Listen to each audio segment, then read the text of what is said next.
own it. Come on, baby. Come on, baby. Come on, baby. Come on, baby. Come on, baby. Come on, baby. Assalamualaikum warahmatullahi wabarakatuh. Waalaikumsalam warahmatullahi wabarakatuh. Baik, pertama-tama kakak akan mengucapkan terima kasih kepada adik-adik yang telah menginjakkan dirinya untuk mengikuti konseling kelompok saat ini. Nah, untuk memulai kegiatan ada baiknya kita melakukan doa bersama dulu ya. Jadi mari kita berdoa menurut kepercayaan dan keyakinan masing-masing. Doa dimulai. Doa selesai. Nah, di sini kakak perkenalkan kakak Triatrianti Mustika sebagai pimpinan kelompok atau guru BK atau konselor adik-adik pada saat ini. Nah, sebelumnya kakak ingin berkenalan dulu pada sama adik-adik ini. Baik, mulai dari adik yang berbaju warna gold ini, silakan perkenalkan dirinya.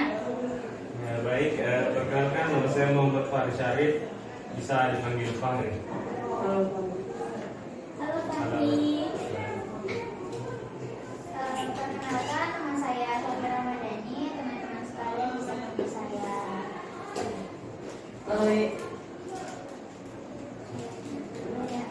Terima kasih. Perkenalkan nama saya Chandani, saya biasa dipanggil Chandani. Halo. Perkenalkan nama saya Putri Herenisa, biasa dipanggil Putri atau Putri. Hai.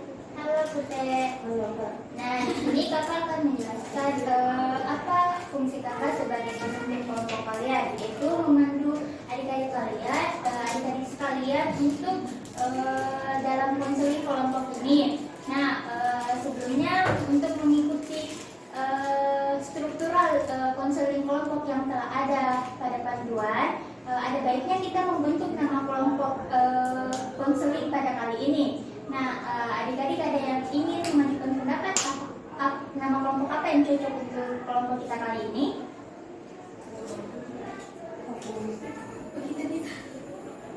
Ya, adik Susi. Yang jantan berarti Kita bisa? Boleh. Ya, karena adik Fahri sendiri jantan, ada baiknya kita Ayam betina, ayam bentar. Ya, karena Fahri minoritas, jadi mungkin suara Fahri yang akan kita ikuti. Bagaimana adik-adik yang lain? Apakah setuju? Kenapa minoritas yang diikuti Kak? Ya, karena kan dia pemimpin, dia jantan, jadi kita harus mengikuti apa ya? Ya, pendapat dari adik Fahri ini ya. Kak. Iya Kak, siap-siap. Nah, sebelumnya kakak ingin memberikan sedikit ice breaking kepada adik-adik. Nama ice breakingnya itu ice breaking konsentrasi ya. Oke Kak. Apa adik-adik pernah melakukan ice breaking konsentrasi? Belum Kak. Adik Susi pernah? Oh ya, nah coba adik Susi mencontohkan kepada teman-temannya di sini. Oke. Nah coba kita coba adik-adik yang lain perhatikan adik Susi. Ya teman-teman, ice breaking yang dimaksud dari kakak Afika adalah seperti ini. Oke. Ayo diskusi dimulai. Oke, saya terakhir. Konsentrasi dimulai. Ya begitu. Nah Fahri bisa Fahri?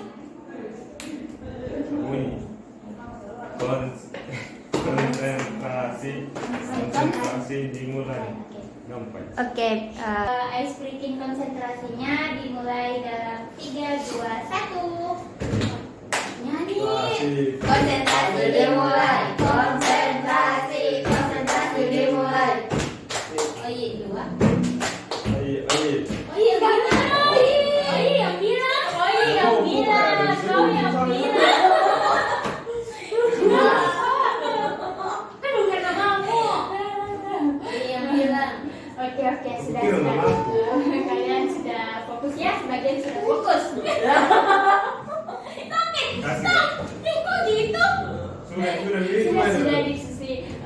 mungkin Oye-nya kurang fokus, tapi ada Fahri yang sangat fokus. Yeah.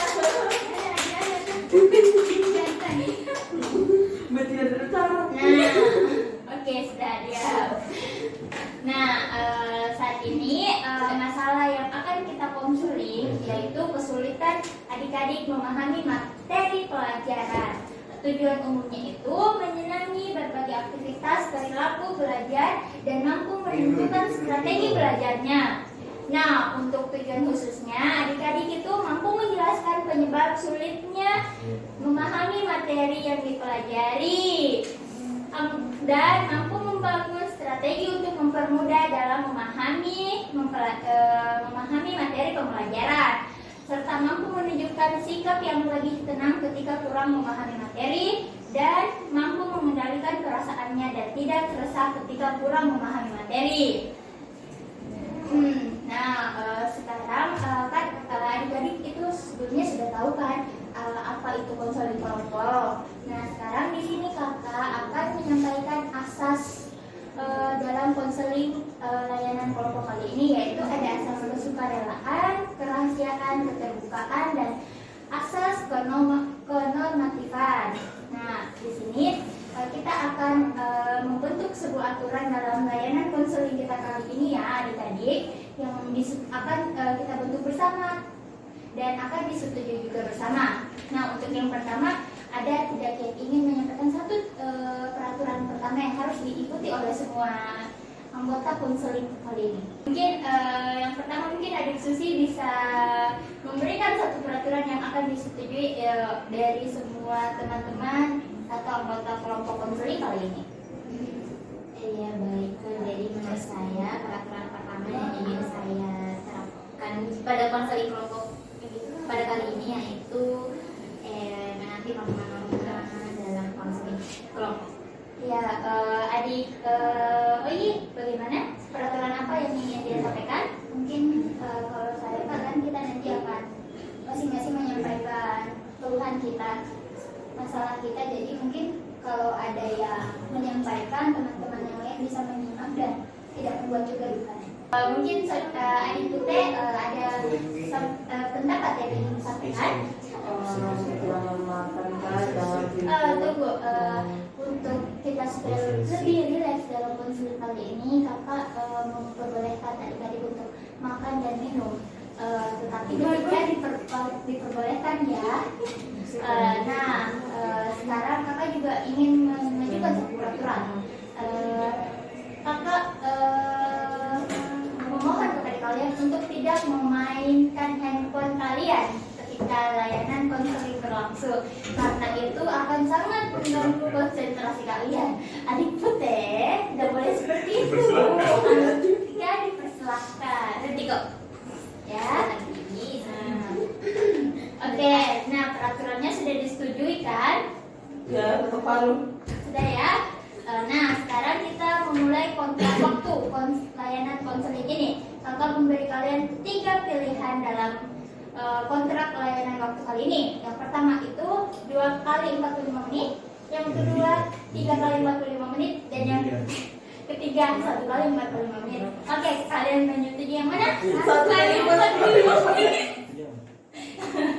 3 kali sampai Indonesia. Adik Fahri sangat bersemangat ya.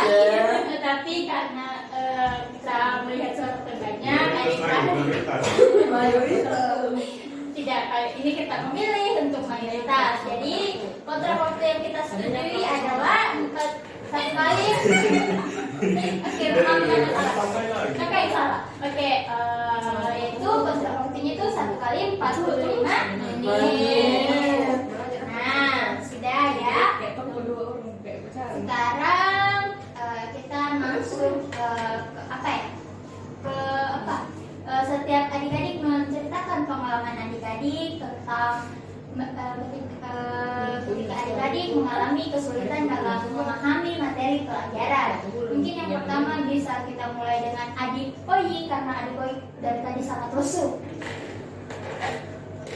Oke, adik Oyi, kita persilahkan untuk menceritakan pengalamannya ketika mengalami kesulitan dalam memahami materi pembelajaran. Kakak kan dipersilakan. Oh ya, terima kasih. Oke. Tapi tetap simak ya teman-temannya ya. Terima kasih Kak. Terkait masalah saya mengenai kesulitan dalam belajar mungkin seperti ini Kak. Kan kita ketahui bersama bahwa pelajaran kita itu tidak cuma satu dan kita dituntut untuk memahami semuanya. Ya, saya adalah orang yang sulit fokus kalau dibagi-bagi seperti itu Kak. Jadi masalahnya di situ karena kita dituntut untuk bisa semua, tapi saya merasa tidak bisa. Saya tidak mampu untuk bisa memahami semuanya dan apabila dipaksakan saya juga merasa tidak maksimal di semuanya. Mungkin seperti itu ya. Mungkin selanjutnya adik Susi bisa menceritakan pengalamannya tentang atau ketika mengalami kesulitan dalam memahami materi pelajaran. Oke, baik, terima kasih atas kesempatannya. Jadi pengalaman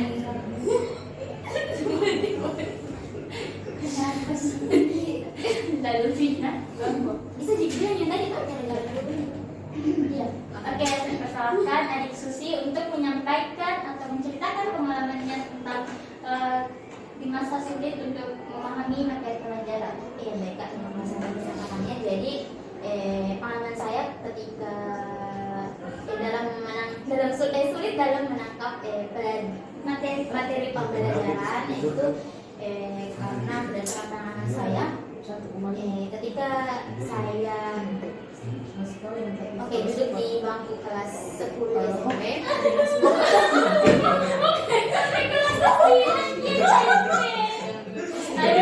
Ada yang akselerasi dia tidak. Rupanya adik Susi sudah tidak berkonsentrasi ya. Oke. Siapa yang mereka?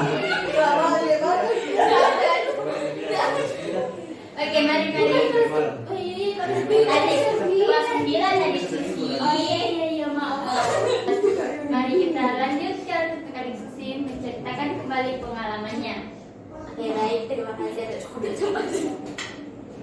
Oke, ketika saya duduk di bangku kelas 7 SMP, ada satu guru mata pelajaran saya yang ketika dia masuk dalam mata pelajarannya, dia tidak pernah menjelaskan, dia hanya memberikan kami suatu gambaran kecilnya saja dan langsung memberikan tugas, sehingga saya tidak bisa memahami inti-inti dari pembahasan yang akan kami bahas pada hari itu. Seperti itu Ustaz. Oke, karena adik Putih dari tadi banyak bermain, kita persilahkan adik Putih untuk menceritakan pengalamannya. Bagaimana kalian setuju? Setuju. Jadi Kak, saya sampai sekarang kelas sudah mau ujian, tapi sampai sekarang saya tidak bisa memahami mata pelajaran karena mungkin ada beberapa guru yang cuman segera memberikan tugas tanpa menjelaskan. Kalau bertanya juga dibilang coba tanya sama temannya, dan teman siapa yang bertanya kalau misalnya biasa dia bilang saya juga tidak paham. Nah terus ke siapa lagi yang ditanyakan. Nah juga biasanya ada masalah-masalah di luar dari sekolah, mungkin karena masalah keluarga atau dengan teman yang membuat fokus untuk belajar menjadi terbagi, sehingga dalam memahami pelajaran itu sendiri pun biasa sulit, dengan waktu istirahat juga yang kadang sudah mulai, apalagi tidak semaksimal karena dibilang sudah mau ujian, dan terus apalagi namanya organisasi, pertemanan juga, banyak main karena mau dikatakan sudah akan pindah sekolah. Mungkin itu sih Kak masalah yang saya hadapi. Oke, banyak sekali ya pengalaman dari adik Putri ini.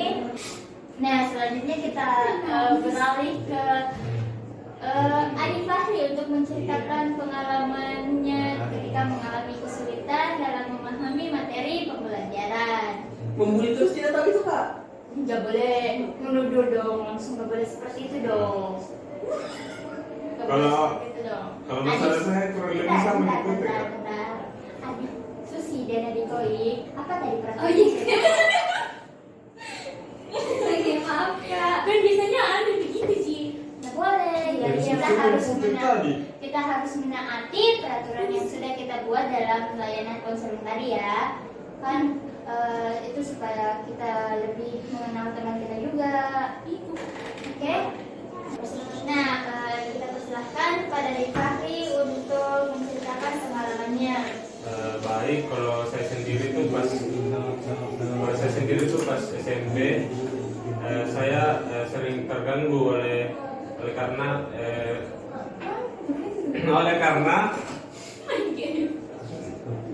Media sosial. Saya sering bermain game, jadi agak kurang belajarnya. Saya juga kurang mengerti sama cara guru menjelaskan di depan karena terlalu sedikit dijelaskan baru langsung dikasih tugas gitu. Ya itu saja. Oke, baiklah. Semua anggota kelompok telah menceritakan masalahnya ya. Mungkin banyak yang sama ya masalahnya. Iya. Adik Koi masalahnya sulit memahami untuk semua mata pelajaran dan dituntut untuk memahami semua mata pelajaran, padahal kita memiliki kemampuan yang berbeda-beda. Untuk adik Susi itu tergantung siapa gurunya yang mengajar, apakah dia enjoy membawakan materinya, dan kalau adik Putri mungkin semua dari masalah adik Fahri juga terdapat di pengalaman di adik Putri ya. Mau minum? Iya. Oke, kakak ambilkan berapa? 4 ya? Oke, silakan dari Fahri diminum ya. Nah, setelah apa ya? Setelah kita saling bercerita tentang pengalaman kita ketika menghadapi situasi atau kesulitan dalam memahami materi pembelajaran atau pelajaran, sekarang apa sih kira-kira apa sih dampak dari masalah kalian ini? Dampak dan penyebab terjadinya masalah kalian? Yang menurun drastis tadi Jadi itu dampaknya ya. iya. Terus kalau penyebabnya kira-kira itu apa? Penyebabnya mungkin dari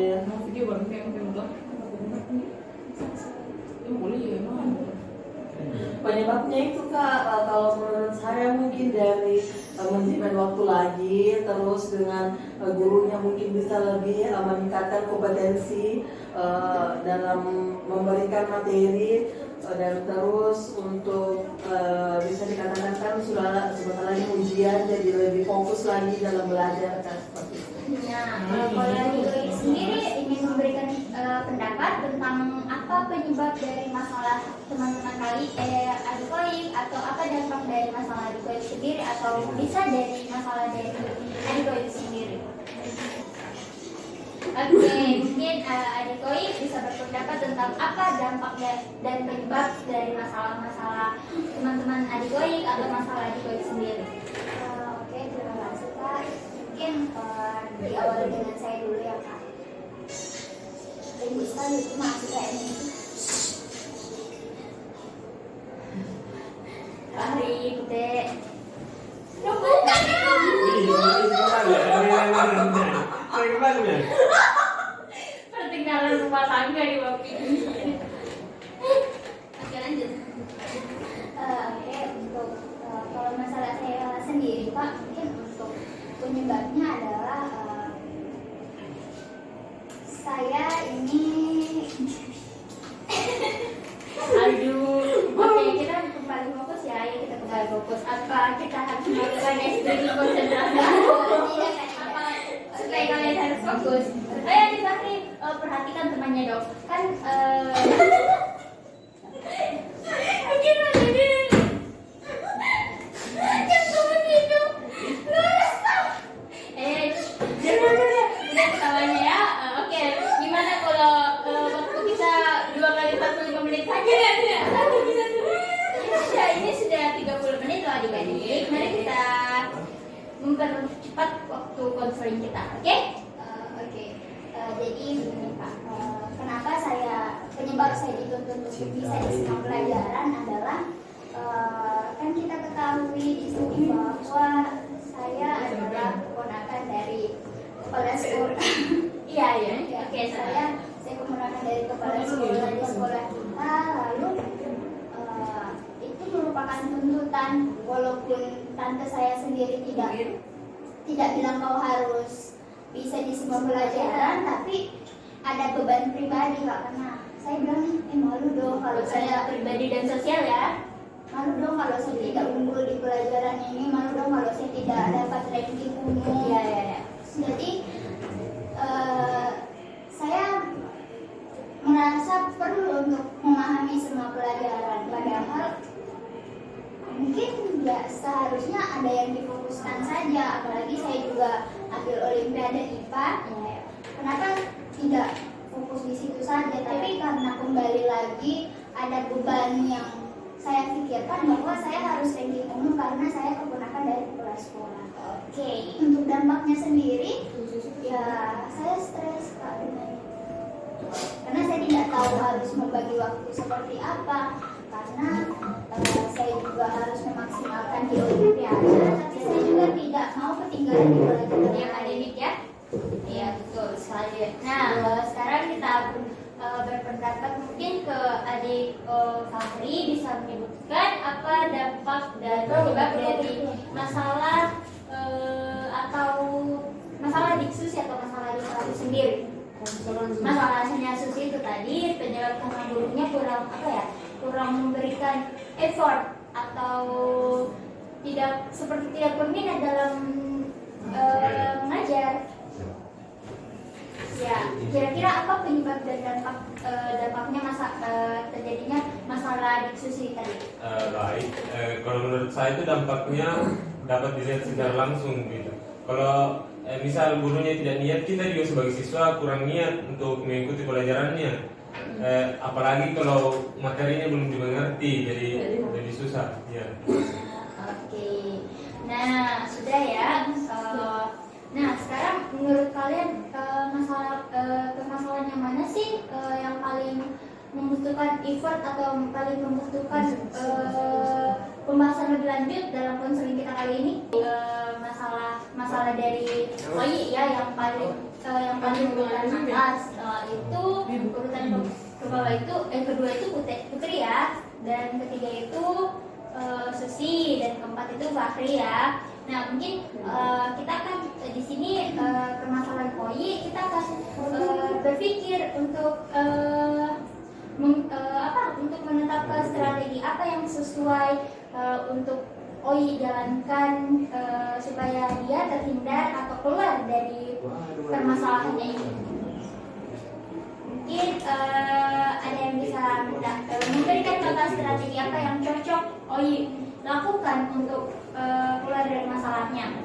Mungkin adik Susi bisa memberikan pendapatnya tentang strategi apa yang harus dilakukan adik OI untuk keluar dari permasalahan yang dituntut dia dituntut untuk menguasai semua mata pelajaran itu, dan dia harus menyeimbangkan antara prestasi akademik dia dan nilainya dia.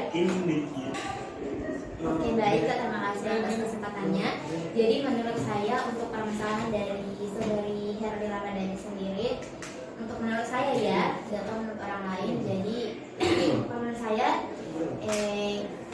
kita pertama bagaimana cara kita untuk menjalin komunikasi, bahwa kita untuk mengungkapkan bahwa sebenarnya kita memang cuma ingin memfokuskan pada satu bidang, tapi untuk yang lainnya bukan ini kita terbengkalai, cuma kita juga tetap fokus pada situ pada pelajaran tersebut, cuma kita akan lebih memfokuskan pada satu pelajaran yang sebenarnya memang kita bakat dan minat kita itu ke situ, seperti itu.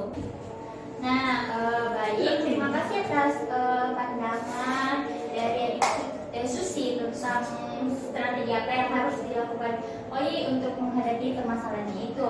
Nah, kakak ingin meminta satu pendapat lagi dari seseorang. Apa ada yang secara sukarela memberikan pandangan strategi apa yang harus dilakukan OI untuk menghadapi permasalahannya? Saya Kak. Saya persilakan untuk adik Putri untuk menyampaikan pendapatnya. Baik Kak, terima kasih sebelumnya. Jadi yang saya tangkap dari permasalahan Wi itu, jadi dia di sini sebagai anak ponakan dari kepala sekolah yang dia merasa walaupun secara tidak langsung, tapi dia merasa bahwa dia harus sempurna di bidang akademik maupun non akademik. Nah, menurut saya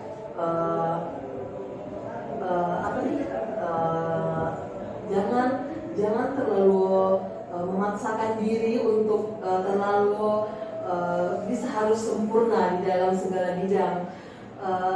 Kita tidak bisa yang semuanya yang memang punya kapasitas, punya kapasitas tersendiri dalam menghadapi semuanya. Tidak bisa yang secara saya harus ini semuanya, saya harus sempurna di segala ini. Tidak, karena kalau begitu lama-kelamaan akan stres sendiri, akan merasa kecapean yang berlebihan, sehingga bukannya semakin bagus malah semakin buruk, maka malahan semakin nilainya itu akan tidak sempurna karena kecapean itu tersendiri, stres itu sendiri. Jadi menurut saya lakukan saja yang terbaik. Apapun kendala di belakangnya itu bukan dari diri kita. Kita sudah melakukan yang terbaik sebisa mungkin.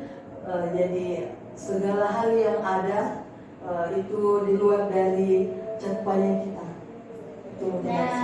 Baik, terima kasih untuk adik Putri yang telah memberikan pandangannya terhadap mungkin strategi apa yang bisa dilakukan oleh adik Ogi dalam menyeimbangkan atau untuk memahami semua materi pelajarannya. Nah, kalau kakak sendiri berpesan untuk adik Ogi, lakukan apa yang semampunya dan jangan ingin melakukan semuanya. Lakukan semampunya demi diri sendiri, jangan melakukan semuanya untuk orang lain.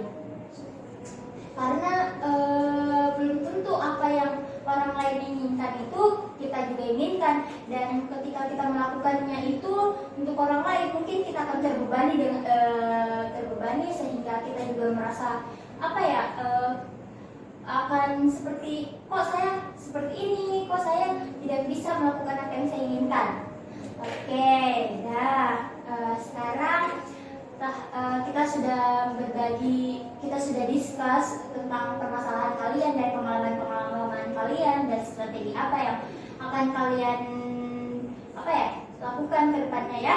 Nah, sekarang kakak ingin tanya, apa sih perasaan kalian yang setelah melakukan kegiatan hari ini?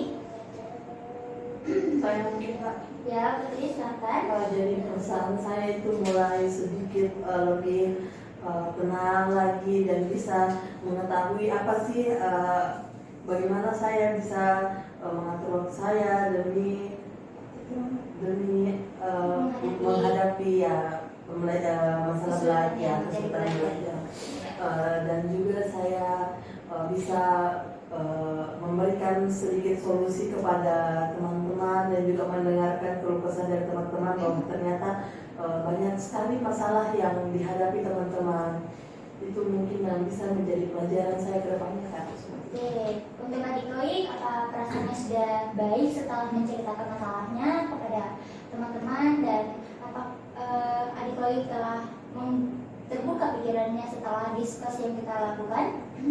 Oke Kak, terima kasih kembali. Mungkin perasaan saya setelah melakukan layanan konseling kelompok ini lega Kak, karena apa yang selama ini saya simpan sudah bisa saya keluarkan dan juga mendapat respon baik dari teman-teman, dan juga saya mendengarkan cerita-cerita lain dari teman-teman, dan saya merasa bahwa ternyata kesulitan belajar itu bukan saya sendiri yang merasakan.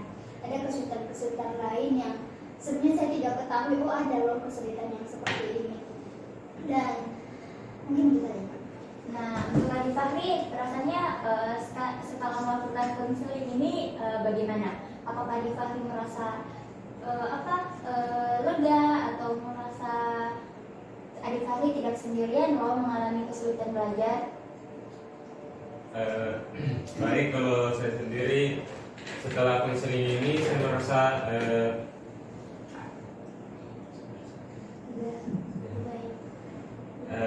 merasa lega, lebih tenang dan